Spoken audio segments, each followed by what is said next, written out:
Bonjour, bienvenue à cette nouvelle présentation de Jackie Robinson et les Royaux de Montréal de 1946 en revue. Jackie a débuté le mois de juin sur le banc, blessé aux jambes.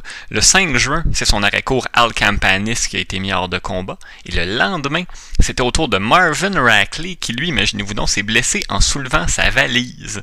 Ça a obligé Clay Hopper à faire preuve de débrouillardise. Ce jour-là, après avoir retiré son lanceur partant Chet Ken du match, il a dû se résoudre à l'envoyer patrouiller le champ gauche. C'est finalement le 5 juin, lors d'une partie à Syracuse, qu'Hopper a décidé de faire appel à son nouveau lanceur Roy Partlow, lui qui attendait son tour depuis près de 3 semaines. Et dans la presse, on a pu lire que Partlow n'a pas eu autant de chance que son ami intime Jackie Robinson à ses débuts dans le baseball organisé. Bon, je vous avoue que je m'interroge un peu là, sur l'expression « ami intime ». J'ai pas lu nulle part que Jackie et lui se connaissaient avant de devenir coéquipiers à Montréal.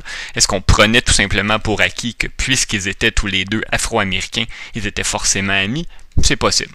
Tout ça pour dire que Partlow a accordé 3 points, 6 coups sûrs et 3 buts sur balle en 4 manches et 2 tiers à sa première sortie. Il a également lancé le lendemain à Baltimore. Donc, Clay Hopper a procédé exactement de la même manière avec Partlow qu'il l'avait fait avec John Wright. Les faire poireauter, permettez-moi l'expression, sur le banc pendant de longues semaines, puis les envoyer dans la mêlée dans les deux villes les plus inhospitalières envers les joueurs de couleur.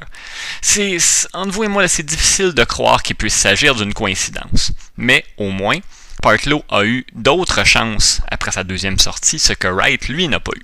Le 7 juin, Robinson, qui avait raté les 8 derniers matchs de l'équipe, a tenté un retour au jeu, mais en vain.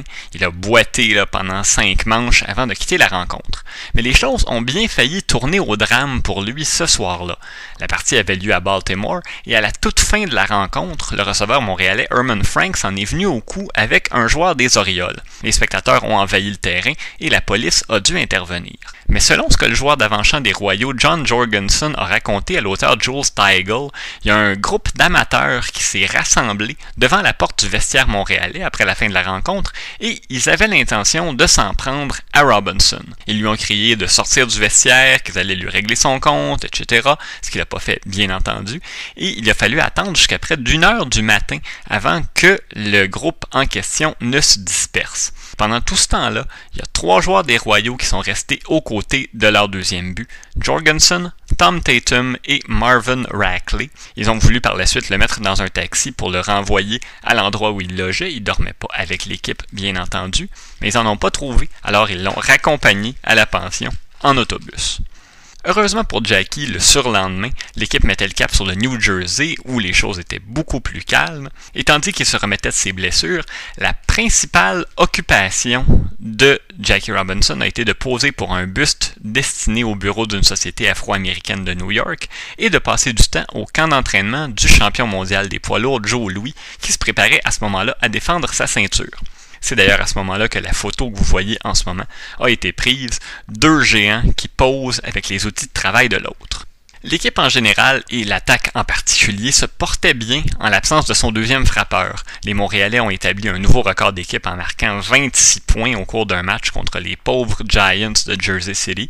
En fait, le club a inscrit l'impressionnant total de 357 points à ses 50 premiers matchs de la saison et détenait à ce moment-là 4 parties d'avance en tête du classement. Jackie a tenté un autre retour au jeu le 12 juin lors du premier match d'un programme double et il a obtenu son premier coup sûr en près de 2 semaines, mais il n'était pas encore suffisamment rétabli et agissait à nouveau comme spectateur lors du deuxième match et lors des parties suivantes. Même que le 13, il a déclaré à la presse qu'il aurait probablement besoin d'un long repos avant de pouvoir revenir définitivement au jeu.